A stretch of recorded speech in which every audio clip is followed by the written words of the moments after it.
Welcome to English literature class, my dear students of class 12th. The poem Birches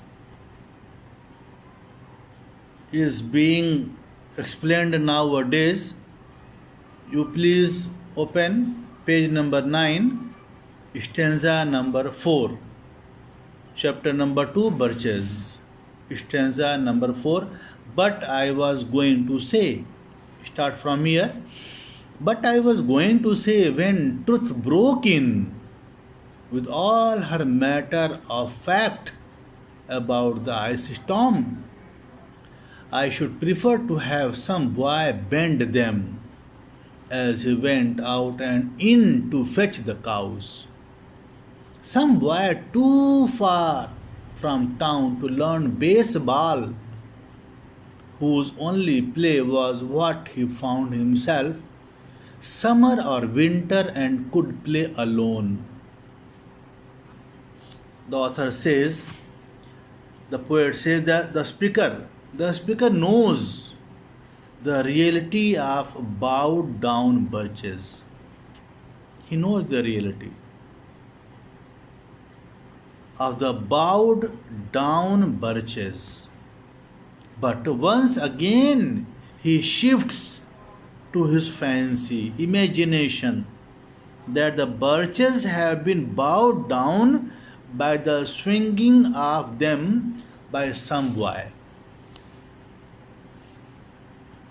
He imagines that some boy looking after his cows and living far away from the town to learn baseball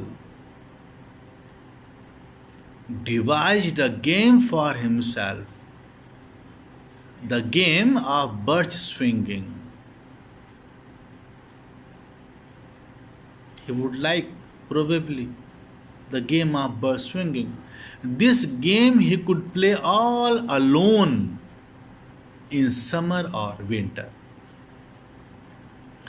This shift from reality to fancy, imagination, underlines the fact that the speaker prefers the world of imagination to the world of reality.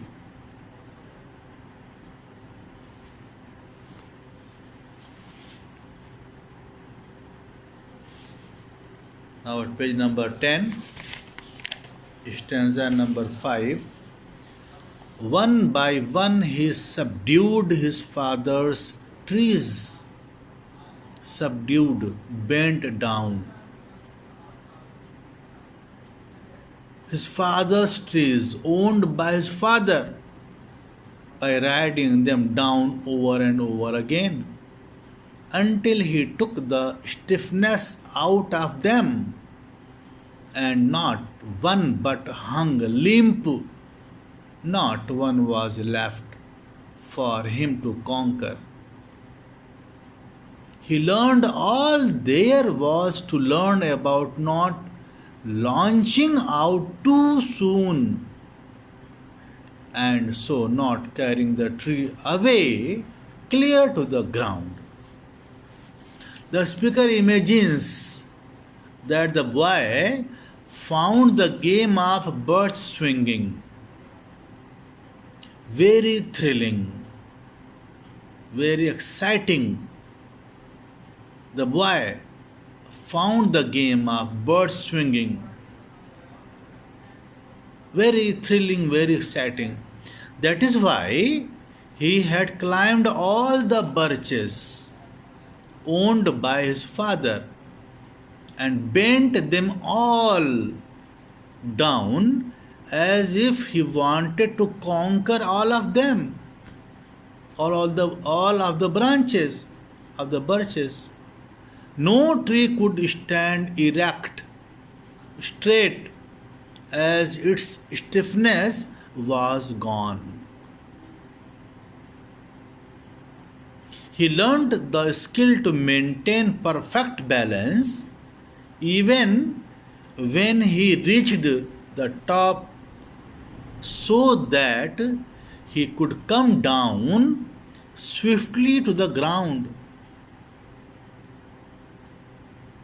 This close analysis of the boy's skill, as we learn later, reveals that the speaker himself had been a stringer of birches in his boyhood.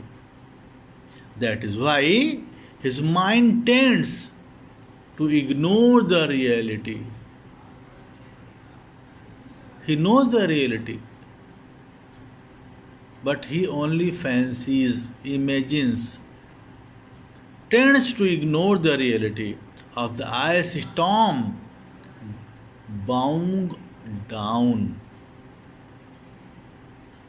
bowing down, birches again and again.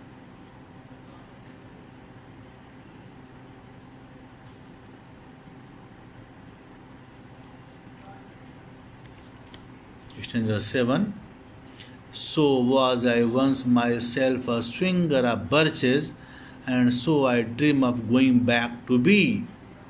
It is when I am weary of considerations, and life is too much like a pathless wood, where your face burns and tickles with the cobwebs broken across it, and one eye is weeping from a twigs having lashed across it open.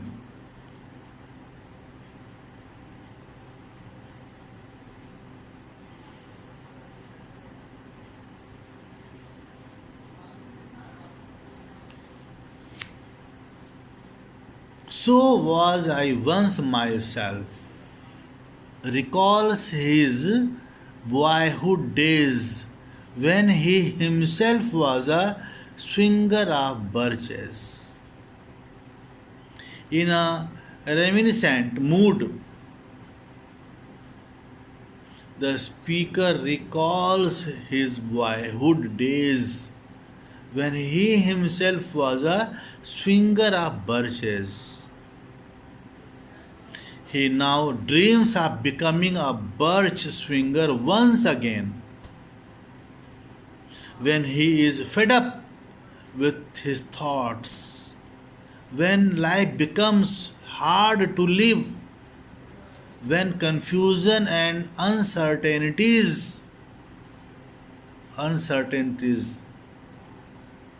cobwebs, indicate here, cobwebs, troubles him, gives him trouble, when some twig pinches his eye, he would very much like to escape from this earth for some time. He wanted to escape from this earth. When life becomes hard to live, when he is fed up with his thoughts, when confusion and uncertainties trouble him, then he would very much like to escape from this earth for some time.